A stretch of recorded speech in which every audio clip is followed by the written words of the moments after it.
I'm with Home Health and Hospice, as you know. Yes. And we have a special program called We Honor Veterans. It's been going on for several years now.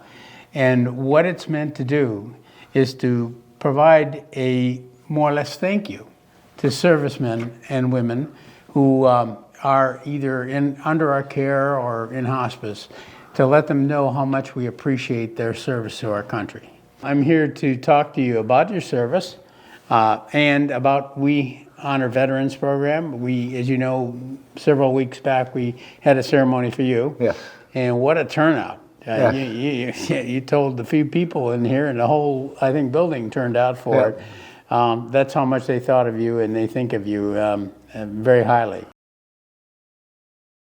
Let's talk about your service. Okay. Let's start from the beginning. Well, the draft was going on. I was in high school. I decided if I was going to have to go, I might as well try and get the best. So, and at the time, the Army was, if you got drafted in the Army back then, it was a certain ticket. Yeah. To overseas. Yeah. The Marines, maybe you didn't, but maybe you did. But I joined the Marines because I wanted to be the best. You knew they were tough. I knew they were tough. You went in 1970? Yeah. Okay, so you're coming in right at the back end, but still in the midst of the Vietnam War. Yep. Did you serve in Vietnam? Yes. Okay, and how many times did you serve there? Tour and a quarter. Tour and a quarter? Well, a tour and a month and a quarter, yeah. Yeah, and that month and a quarter was cut short because... we got in a firefight and I got injured. You got injured? You got wounded? Yeah. So... And it ended up discharging me, so... They did, yeah. At that point? Today. I've learned a lot, and I still carry it. I still carry most of it with me every day. That was a surprise to me because I had been called about the ceremony. Yeah. And I told my wife, and my wife, being the person that she is, she decided that she would tell some of the other residents and stuff about what was going on. So that day that we had the ceremony, I had no idea that many people were going to show up. But it was enlightening that everybody came and everybody wanted to be here, and that meant a lot to me, especially considering that I was reaching a depression stage.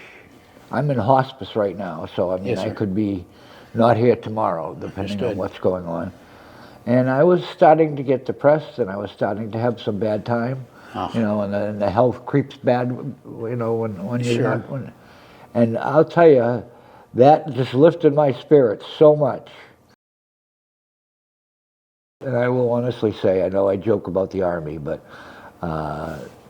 the Army, I would trust the Army behind me as much as I would another Marine, because we all are the same training, the same beliefs.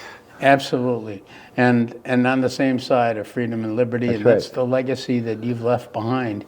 The fact that you defended our legacy, and that's why we gave you this plaque. And I'll read it here because it really spells it all out for us. It's from Home Health and Hospice Care, We Honor Veterans, John Pelletier, United States Marine Corps. We pay special tribute to you for your military service to America and for advancing the universal hope of freedom and liberty for all. I can't tell you how much that one day made a difference to my outcome and my outlook that I've had. I know it's only been 2 months, but in those 2 months, if you would have talked to the residents and everything, I'm a different person. And it's only because I looked around the room that day and I saw, oh my God, now why were these people here? Well, this is just me. Yeah. And it meant a lot to me. It just changed my whole outlook. Thank you, Marine. Thank you. Good job. Semper Fi. Semper Fi.